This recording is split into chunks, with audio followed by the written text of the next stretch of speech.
Muito bem. Há também uma questão, ele se relaciona bem, por um lado, com dois chefes de Estado, no caso da Argentina e de El Salvador, Javier Milei e o presidente de El Salvador, Nayib Bukele.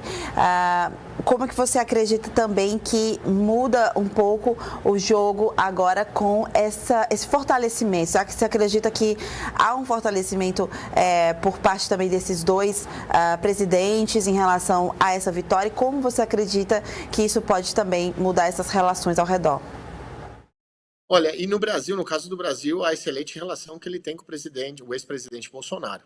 Obviamente dá um fortalecimento às suas bases, e a gente sabe que os Estados Unidos, o Estado dos Estados Unidos opera para ajudar aqueles partidos ou aqueles candidatos, aqueles líderes políticos que são simpatizantes ao seu domínio na região, né? O caso do ex-presidente Bolsonaro, do Javier Milei na Argentina e do Nayib Bukele em El Salvador.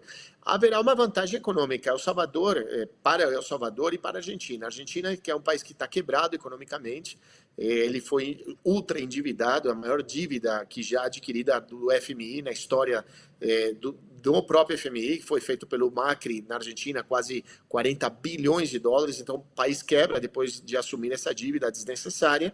Então ele depende nesse momento de uma boa relação com o Donald Trump para poder receber investimento internacional e de alguma maneira dar certezas ao mercado internacional de que o país está no caminho certo, apesar dos indicadores macroeconômicos e de pobreza serem muito contraditórios em relação à política econômica definida pelo próprio Milei. Agora, no caso de El Salvador, aí tem uma variável importante que é a migração, novamente, que a gente tinha falado. Por quê? Em El Salvador, o país tem 6 milhões de habitantes, porém existem quase 5 milhões de habitantes fora de El Salvador que moram nos Estados Unidos. É uma das maiores colônias latino-americanas que moram dentro dos Estados Unidos e principalmente na cidade de Los Angeles, em Nova York e também em Washington. Então, você tem um processo de uma gestão, digamos, política que seja boa, já que a comunidade latina não só vota pelo senador, essa comunidade de El Salvador vota por senadores, deputados também republicanos, mas eles causam um peso, eles têm um peso importante nas dinâmicas locais dessas cidades. Então, El Salvador, que também é um país que depende totalmente da economia estrangeira, dos seus migrantes, porque El Salvador vive principalmente do dinheiro enviado dos migrantes ao país. A maior fonte de renda de El Salvador é esse envio de dinheiro das pessoas que trabalham fora de El Salvador que mandam. Então, os Estados Unidos, eles têm um poder, inclusive, de ajudar a aumentar esse fluxo de dinheiro, mas também de diminuir esse fluxo de dinheiro, e isso pode afetar sensivelmente.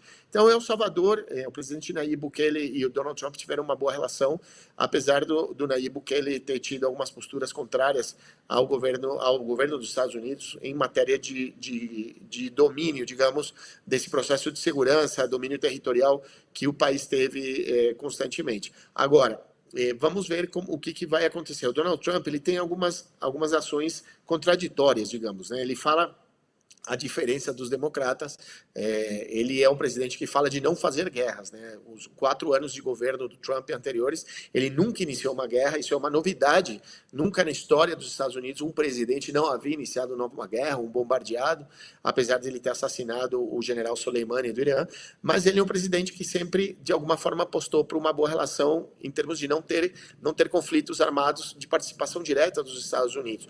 Porém, ele sempre exerceu uma pressão econômica através do bloqueio contra os países que não se alinharam aos interesses do Partido Republicano. Foi o caso de Cuba, que já havia restabelecido as relações com o governo Biden, né?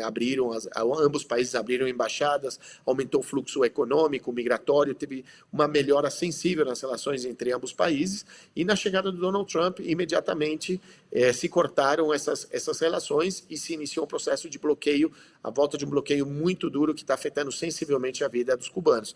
E no caso também no caso da Venezuela, os Estados Unidos, através do governo Trump, eles financiaram o processo de tentativa de assassinato do presidente Maduro e de golpes de Estado. Então, sempre, desde que os Estados Unidos se fundou como um Estado, uma república, ele iniciou um processo de desestabilização do continente para ter um domínio sobre o nosso continente. Então, a gente não pode esperar uma boa relação, digamos, do Donald Trump, apesar de que o Brasil ele sempre teve uma política muito pragmática. O presidente Lula, independente de uma opção política, ser alinhado ou não ao governo Trump, que é de extrema direita, ele sempre foi muito pragmático em questões comerciais e relações diplomáticas. O Brasil é um exemplo disso, apesar da decisão dele contraditória de ter bloqueado a entrada da Venezuela nos BRICS, o que favorece também a postura radical dos Estados Unidos contra esse país.